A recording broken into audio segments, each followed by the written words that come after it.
Welcome to the 5-Second Rule podcast. We are your hosts. I am Kelly Holmes, and my preferred pronouns are she, her. And I'm Lerenza Howard, and my preferred pronouns are also she, her. We've got a fun episode today with two dynamic guests who are sharing their projects from this year's National APIC Conference in Phoenix. I think our annual conference recap has become a bit of a tradition here on the 5-Second Rule. And honestly, it's one of my favorite episodes to do each year. So let's kick things off, and I'll introduce our first guest, Maria Vacca. Maria earned her BSN and Master's of Science in Nursing from Drexel University, graduating summa cum laude for both degrees. She began her nursing career in critical care. She transitioned to the infection control department in 2004. Infection prevention and control quickly became her passion. Over the course of her career, she's had the opportunity to provide oversight and obtain experience in numerous infection control roles, including high-level disinfection and sterilization, infection prevention oversight of ambulatory practices, and regulatory compliance coordinator. Maria's Lean Six Sigma training helped her lead numerous successful performance improvement projects for which her teams have won several awards, presentations, and publications. Welcome, Maria. We're happy to have you here. Thank you. Welcome. So, Maria, to kick things off, can you tell us about your project and what led your team to centralize the high-level disinfection process? Sure, happy to. I'd like to say that this was occurred in the perioperative area. So these were endoscopes that were used during surgeries that were at the time being reprocessed in 3 different parts of the operating room. And what this led to was variation in practice, which of course increases risk. So we would be seeing in these 3 different areas staff who were assigned multiple roles, be it a nurse who was handling a post-operative patient or a tech who was supposed to be turning over a room in between cases, or so have you. They had multiple responsibilities, and now we're asking them to clean a scope, reprocess a scope, and high-level disinfect a scope that they may never have seen before, and they're relying on job aids, or that they saw maybe once a year ago. So they in no way were experts in it. And everybody wants to do the same thing, right? To do the right thing. The staff want the tools, the time, and the resources to do the right thing. So the goal was to develop a consistent, compliant, and safe process where everyone was trained. We had dedicated staff and a dedicated area, and we gave them the skills and tools they need to perform high-level disinfection of these very important semi-critical items. Maria, thank you for that, explaining you and your organization's project related to this initiative. And I'm pretty sure experienced IPs can hear some of maybe the challenges that could arise in this type of a situation. So explain to us, what were some of the early warning signs, aside from what you've noted, or challenges that made you realize that perhaps decentralization of the reprocessing of these instruments was a potential safety risk, and that there were some areas of opportunity related to efficiency? Sure. So we realized that we needed to do something during rounds, our infection control rounds. We would look at semi-critical items that were being reprocessed, including endoscopes in all areas, including the operating room, which we're talking about right now. And we saw that many key indicators were not being followed, including things like documentation, missed soak times, improper storage, and we were seeing it more and more. Different teams in the 3 different areas were reprocessing things in different ways.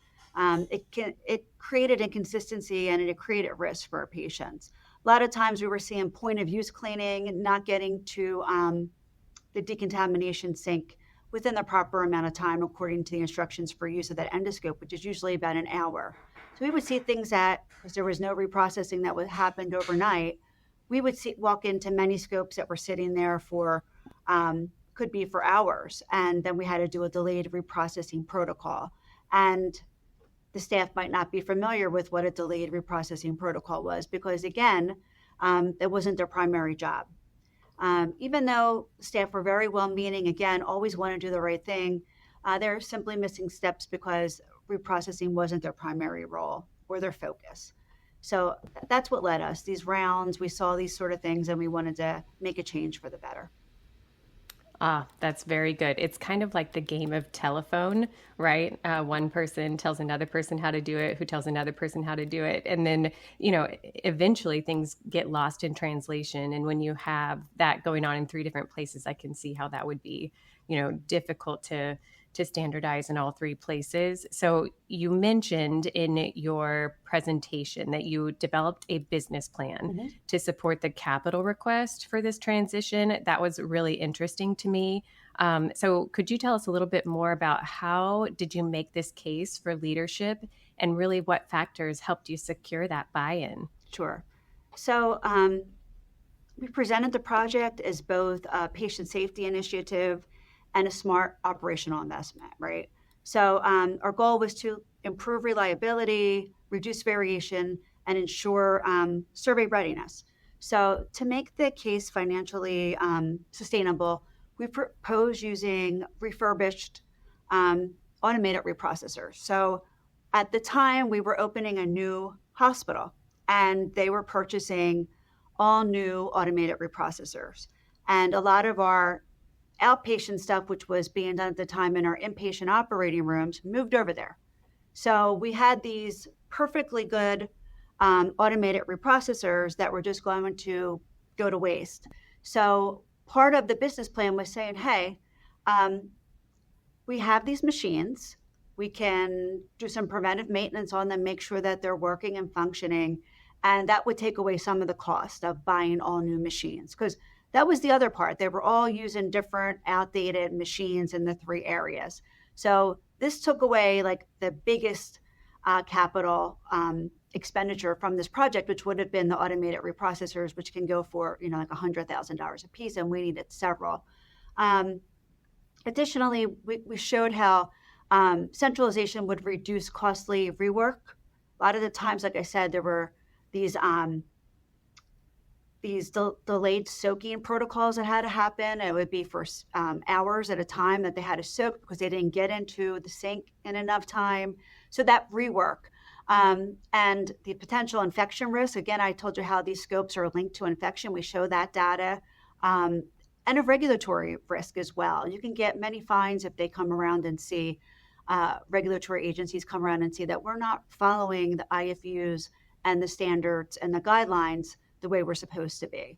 So all of this, we were able to show a return on investment and an increase in patient safety and a decrease in risk. And we had some key leadership stakeholders that were champions and were on all these meetings with us. And then I could just call and say, hey, we need this. So that really helped. We had this timeline that we developed and meeting those key milestones for each. It was a year long for the business plan. We developed very key milestones that we had to meet over at a specific period of time over the year. We met weekly to make sure we were on target with this. And these leadership, senior leadership that helped us, they really had they were engaged, they had the buy-in. And if it wasn't for them, we couldn't have, they recognized the importance of this project, and they recognized that because of not only the business plan, but we could show them that it was much more of a flow. The staff were much more engaged because they were doing one job, and it was actually the staff felt like they were adding to their resume, adding to their skill set. They were not over just reprocessing. No, you're learning a new skill. Now, the staff may have still worked as a nurse or may still have worked as a tech, but the days when they were reprocessing, that's all they did was reprocess. And we were able to expand it to 24 hours a day, whereas before it was business hours. So scopes that are coming in on nighttime, we have night shift staff there. And there's kind of a clinical ladder where we encourage them within 2 years to get certified in high-level disinfection, again, adding to their professional resume and their skill set. So all around, it was very successful project and a buy-in from all the key stakeholders, from the patients who are right there at the staff who are right there at the bedside reprocessing all the way up to senior leadership.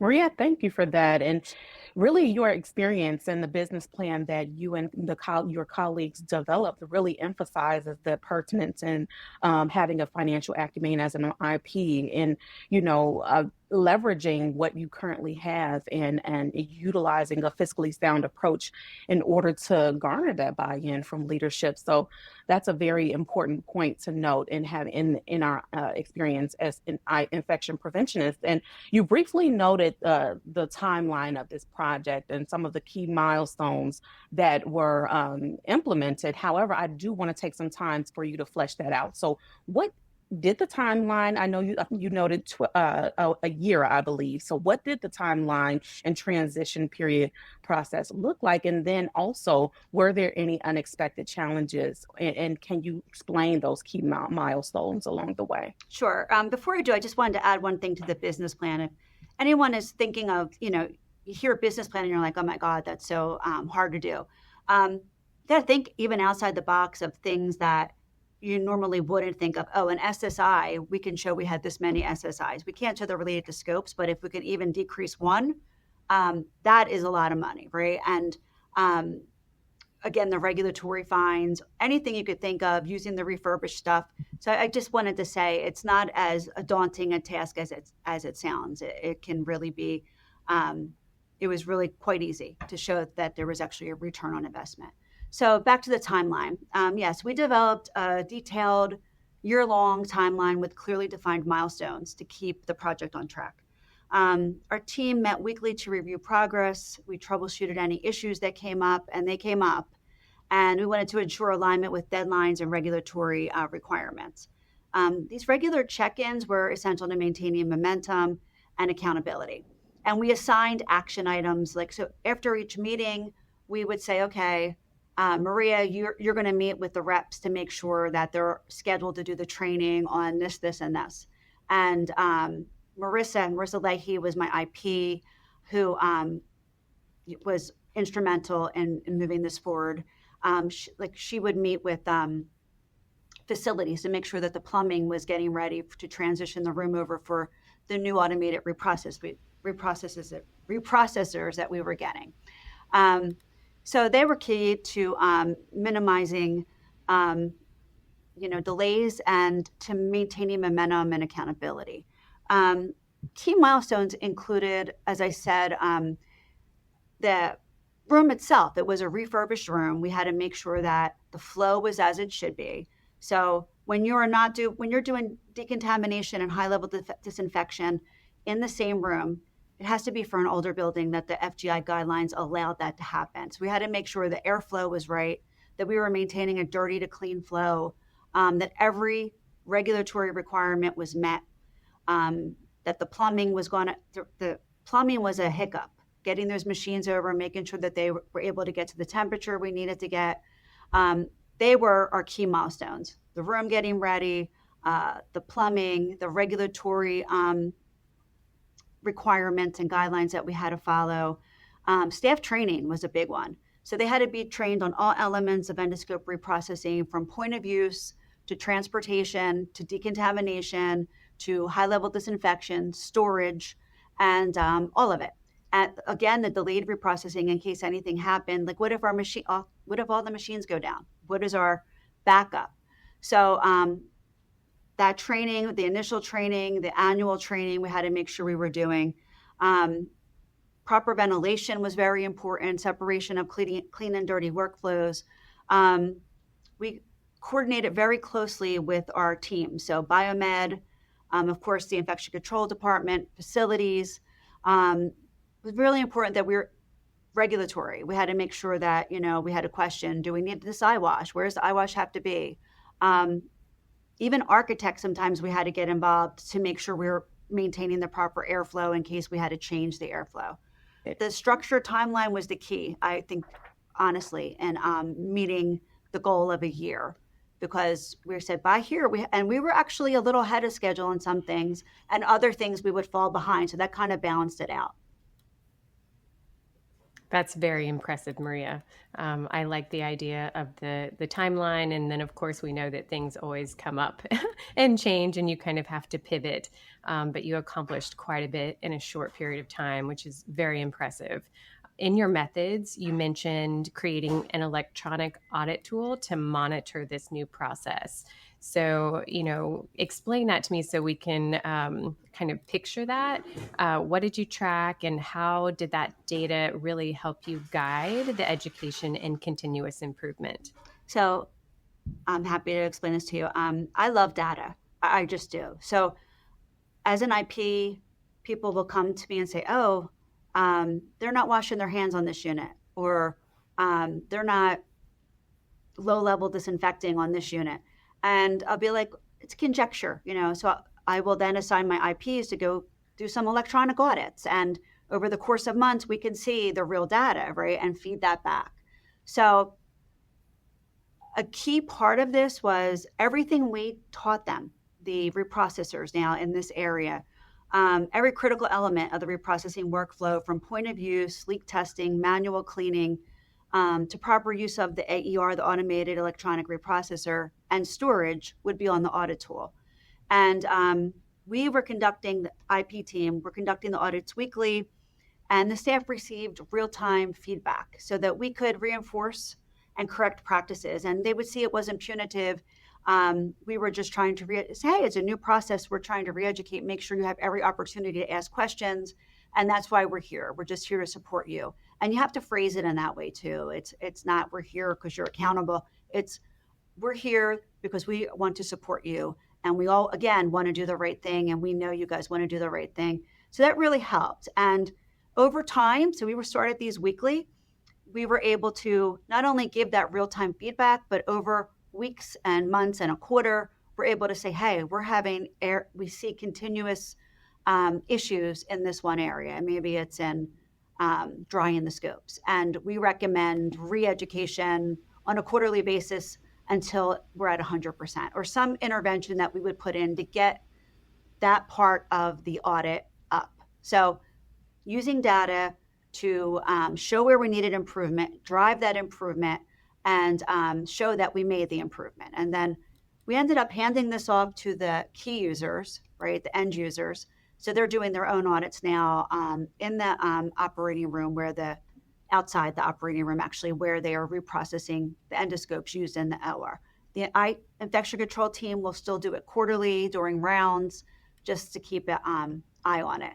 So that really helped. It really helped show where that we were meeting what we needed to meet, and show where we needed a little improvement, and help tweak it and keep it where it needed to be, instead of a year later finding that everything fell out, right? So absolutely. Yeah, and that highlights the importance of course, many of us IPs, we love our data. However, you have to utilize it appropriately in the manner in which you and the team did in this situation, whereas it drove change. It drove, towards and led towards process improvement. But I do want to, just take some time to really emphasize that this was no small feat to really restructure the reprocessing of endoscopes and create this centralized model in a large academic hospital, right? So, of course, executing successfully change management even, and bolstering staff engagement and obtaining their buy-in to this process, because the model of the reprocessing subsequently equated to, as you noted, fewer locations. You went from 3 to 1 location where HLD is performed, and then also fewer staff. You went from 40 individuals convening with high-level disinfection to only 9 that were reprocessing the endoscope. So I have 2 questions. Could you share how you engaged key stakeholders in the operating room to gain their support for this initiative, firstly? Sure. So we started with the why, right? Why do we want to do this? Well, for the staff who were doing multiple jobs, and reprocessing was one of their jobs, we wanted to communicate to them that we're just trying to make things safe and create a process where they can focus on their patient and not have to focus on the same time or day that they're focusing on reprocessing. gave others the opportunity to have a full-time job in reprocessing if that's what they chose. But when they would have to do reprocessing, or not have to, but there are days when they did reprocessing, that's all they would have to focus on. They wouldn't just be seeing it once a year. They would be seeing it routinely. They would be given the annual training and as needed training to do their job. And they have, one thing we didn't mention is in these 3 different areas, when staff were not sure what to do, or when quality controls weren't being done, or we would find something out of place, they didn't know who to go to. They didn't know who to escalate it to. A lot of times it would go to the wrong person, kind of fall on deaf ears because it wasn't the appropriate person, and it never got fixed. So they were happy to know they were being given the tools, the end users, and the skills they needed to do their job, one job at a time, not multiple jobs on the same shift.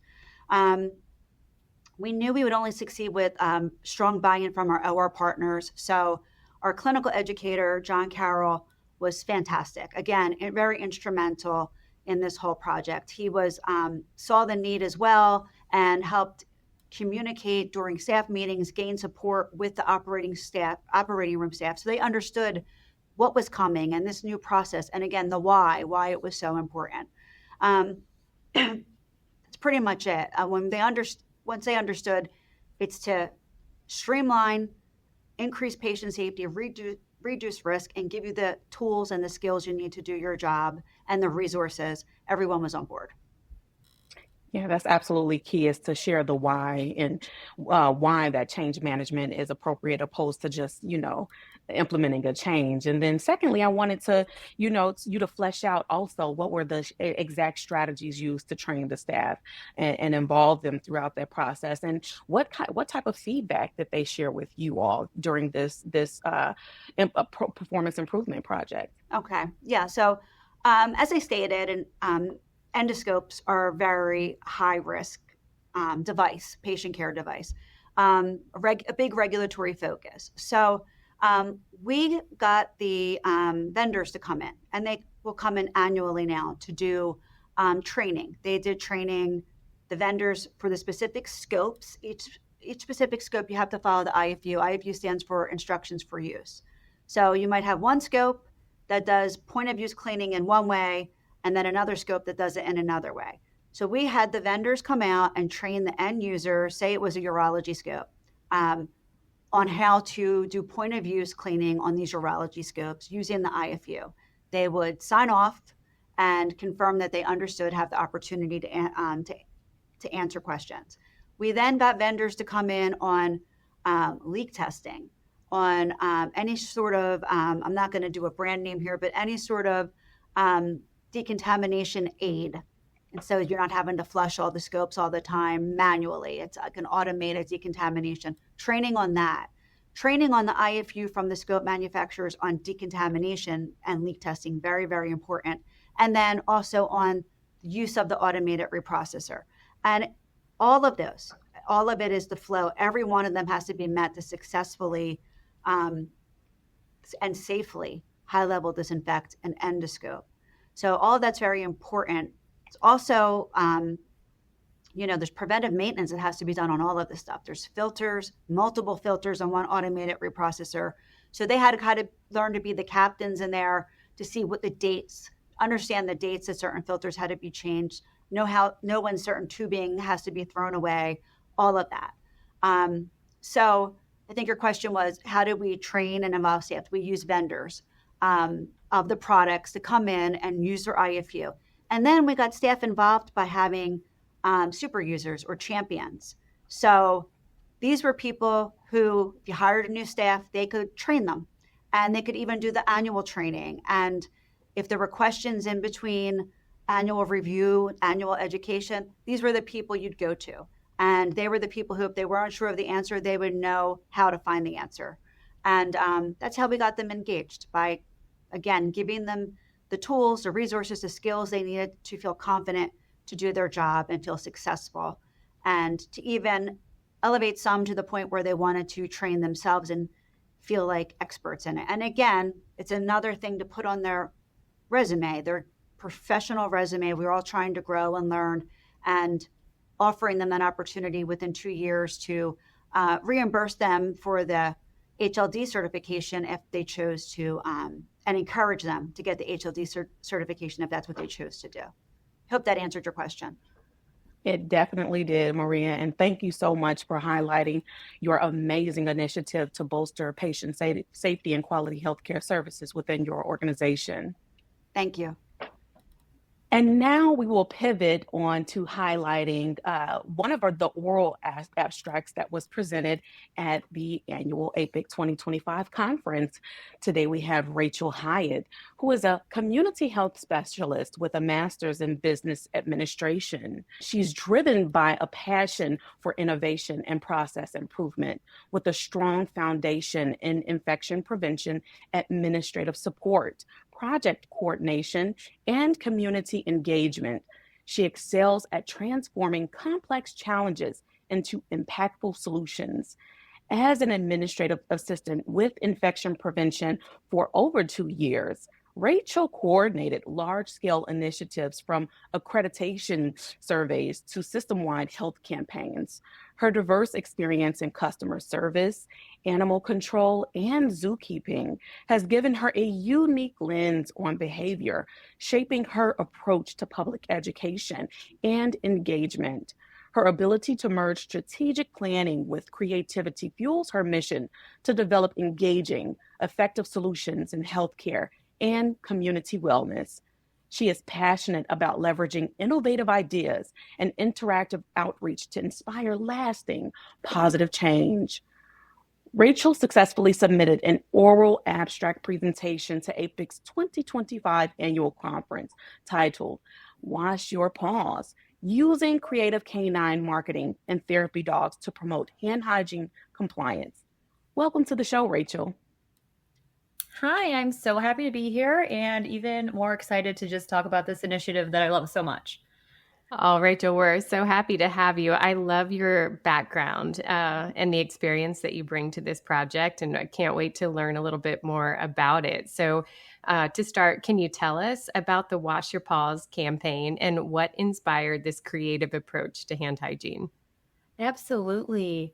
Starting with what inspired this initiative is a little bit of boredom, to be honest. As mentioned, I was an administrative assistant with infection prevention for 2 years, but even starting on, month 2, 3, I'm hearing about hand hygiene daily, and I can't even imagine how boring that might be for those, on the floor, not only having to talk about hand hygiene, but hearing others talk about it and doing the audits and the compliance and just kind of hearing that repetitious messaging can kind of just lead to a little bit of desensitization. So just kind of starting there is like, what could we do to make this a little bit more exciting or less boring? And so from there, we started with the idea of a new kind of initiative, and we wanted it to be fun, maybe exciting, and not boring. So what we started with was our mascot from Golisano Children's Hospital of Southwest Florida. What we started with was our facility dog named Lemon, and she's a golden retriever, and she's at one of the pediatric hospitals that we have, and her name is Lemon, and everybody loves her. So we took her and we made 2 different designs, and one of which is kind of her jumping through a banner that says Wash Your Paws, and there's some bubbles on it. And then the second design we made is called Wear Your PPE, and it's still her, but she's in nearly full PPE. She has the goggles on, she has the PPE gown on, and then she has cute little people gloves, and it is honestly the cutest thing ever. And so we really just wanted to find something that people enjoyed and didn't find boring. And we're finding that people love dogs, mainly me. I love dogs. And so we were kind of banking on people already loving Lemon, loving dogs, kind of taking something that might be a little boring and kind of jazzing it up a little bit. And so that kind of turned into a multi-layered approach. And so it evolved into Hand Hygiene Day, and that is held annually on World Hand Hygiene Day or around it. and it includes interactive educational tables, and we host those at all of our 5 acute care campuses. And then we also have gotten some really great system-wide engagement and support to promote the event as well. And we also have printed the t-shirts with the design and we sold them at our uniform stores, and those completely sold out. Most of our staff can wear those to work. They are branded for most staff to wear. And on top of that, we also made the design into our rotating screensaver. So those kind of buzz around sometimes in the background. This is such a cool project. I know one of the things that I, joke that I have in my mind is if you want to increase engagement, just add a dog to the mix. And I also wanted to highlight the fact that this is, you are a reflection of why it's pertinent to have individuals from diverse backgrounds in infection prevention and the initiatives related to IP and performance improvement. Because with your background in animal control and zookeeping, this was a very, successful, that we would discuss further, successful event that really increased engagement surrounding bolstering hand hygiene initiatives. So, of course, as you've noted, you all coordinate this around World Hand Hygiene Day. So what kind of activities did you include at the interactive tables, and how were the therapy dogs incorporated into the experience? We had so many things. It was great. So to start, we took the design and we made those into stickers as well. So we had our teams wearing the dog shirts, super cute. We had the 2 logos on stickers. We also made those into coloring sheets. From there, we had some educational handouts. We had some Scooby-Doo snack, on theme crackers. And then we also had visits from our therapy dogs. On our first annual Hand Hygiene Day, we had 14 therapy dogs attend our tables across our campuses, and they all took shifts. So it was just really cute to have all these dog images that people were wearing, the stickers, and then the dogs were there. Oh, Rachel, it sounds like you've created so many fun and, just unique materials for this campaign. So you've talked about the stickers, you've talked about the t-shirts, the therapy dogs at World Hand Hygiene Day. And, how did staff respond to all of this? Yeah. So to start, we began with the logo design. And from there, it just became a fun collaborative process of, we're starting with the t-shirt design, and then what can we make from there? Rachel, it sounds like you've made some really creative and innovative materials for this campaign. And it sounds like maybe, you started with lemon and then, new ideas started pinging in your head to add to this campaign. So tell us a little bit about, how those were developed, and then how did staff respond to these materials? Yeah, so we began with the logo design, which was really fun and collaborative process for both our team, myself mainly, and our digital creators. And from there, we expanded the concept to include t-shirts and then stickers and coloring pages. So it wasn't just the whole thing at once. It was definitely a puzzle piece. In each kind of step, we just kind of added something like, what if? And I think that just kind of brought it together, like the natural progression of things, that it just felt natural to add some of those items. Oh, I love hand that. hygiene. Yeah. And so you didn't start off with this huge list of, okay, we're going to make stickers, we're going to make t-shirts, we're going to make, coloring pages. Like, you just kind of evolved over time. Is that kind of what you're describing for us? Yeah. Once we did the t-shirts and we're kind of working on that, it was like, oh, well, what if we do stickers? Everybody loves stickers. We can easily hand those out. Oh, well, there's the Children's Hospital. What if we make that into a coloring page? So it was just so natural and easy to add on, like you mentioned. Yes, easier to build upon your campaign. It wasn't quite as much of a big ask to, bite off all at one time. So I do like that progression. And so then, I'm sorry I interrupted you. How did the staff like it? What was the feedback? Yeah, well, overall, hand hygiene can be a little bit of a difficult topic to make interesting sometimes. But I think by incorporating something that we kind of assumed that people love, we love dogs, that genuinely helped with a creative way to, just reimagine what hand hygiene education, participation, and engagement could look like, because it was something that they already liked. And just immediately after the first wash or pause day, like staff were already asking, wait, when's the next wash or pause day? And if we're just like thinking of that, of like, imagine being excited about a hand hygiene event, like it seems a little odd, right? Absolutely. And I think that that's something that, at least me, myself, and I love incorporating the fun aspects of IP. I know that, of course, what we do is very serious. However, increasing that engagement also equates to, making things more fun for and engaging for the staff as well.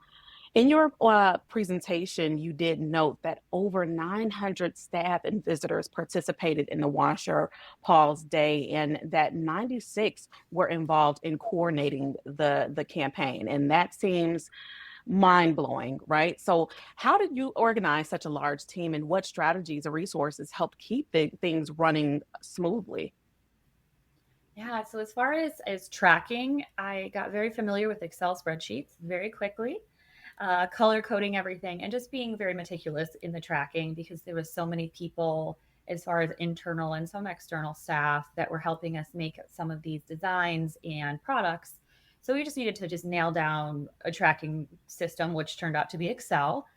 And then as far as, making the execution a smooth process, we have great people in Lee Health, and everybody was so excited to help participate, get things going, that I think that also helps smoothline the process, because people wanted to see this event and they wanted to see the t-shirt. So I think that the excitement and engagement from this initiative really also helps the participation. Thank you, Rachel. And one of the things you kind of highlighted it earlier, it is that this, of course, it's pertinent to internally and within the organization, shift the culture related to hand hygiene, and advancing our practices related to that. But one additional component, is that this was also a community outreach initiative to advance education and awareness in the surrounding community. So share with us how this initiative spilled over into advancing your community efforts. Yeah, so I know that some of our infection preventionists, for their goals this year, was to participate in some additional community outreach. And I am actually transferred into the community health and benefit team. So I am helping coordinate some of these external community events. And since I know how comfortable personally this shirt is, and it is Florida and it is hot here, this shirt is really well made, and it's light, it's breathable, it's like a sun shirt. So I wear my own shirt all the time. So, creating that walking billboard of, especially externally, people really just are curious, like, why, it's a Lee Health branded t-shirt with a dog on it. Like, that's interesting. So we do get a lot of conversations, just a very natural curiosity of, there's a dog on your shirt. It's Lee Health. What's that about? And from there, it's just such an easy, casual conversation to talk about hand hygiene. I love that. It starts the conversation in the community. Tell us about that cute dog on your shirt. Let's wash your paws. Yeah, and then you can do some education, which is so important. So also in your presentation, you noted a meaningful improvement in hand hygiene compliance after the campaign. So do you have any thoughts for us on sustaining that momentum over time, or any lessons or tips for others who are listening who might want to do something similar? Yeah. So our first Washer Pause Day was on May 3rd in 2024. And we have a ton of hand hygiene audits, and we use an electronic audit tracking system. And so we have a significant amount of hand hygiene audits. So we are able to determine that between May and June, post the event, we had a system compliance increase of 2.2%. And then that increase, it did slightly dip, but it's actually higher than before the event, which is really exciting. So yeah, excited that's fantastic. To keep it going. That's fantastic. Yeah. And so then, what are the tips for people who are looking to do something similar in this space? Yeah. So my recommendations for others is just to always consider ideas, just big, small, new, different. My recommendations for others is to just always consider ideas that are big, small, new, and different. We started with a little dog, that we have, and all of a sudden, we have t-shirts and we have people excited about hand hygiene and we have therapy dogs. And it was such a beautiful initiative that came together that everybody seems to enjoy. And it started by thinking about a little tiny idea about what if we had a little dog, and it just blossomed into something that's just so fun, so engaging. And so just always taking the time to just kind of like pick apart a little idea, because you just never know where it's going to go. Thank you for sharing your amazing project with us, Rachel. And I wanted to just also build a connection between, of course, Maria and Rachel's project as well. Of course, submission of your research is phenomenal, and sharing that with the IP community and beyond. But then it also sheds light on leveraging your internal resources in order to bolster patient safety initiatives internally. So I thank you both for sharing your experiences, Rachel, Maria, and how your organization you leverage those, internal resources, but also worked to advance quality healthcare services as well. Yes, I echo what Lerenza said. I am so grateful for the work that you both have done in this space. Both are innovative and creative in completely different ways, and you really show your strengths with leveraging your teamwork within your organizations. And so really thank you for taking the time to be here with us today and tell us about your work. Thank you. Thanks for listening to APIC's 5-Second Rule Show. We want to hear from you. Visit us at www.5secondruleshow.org. That's with the number 5, where you can contribute to the conversation.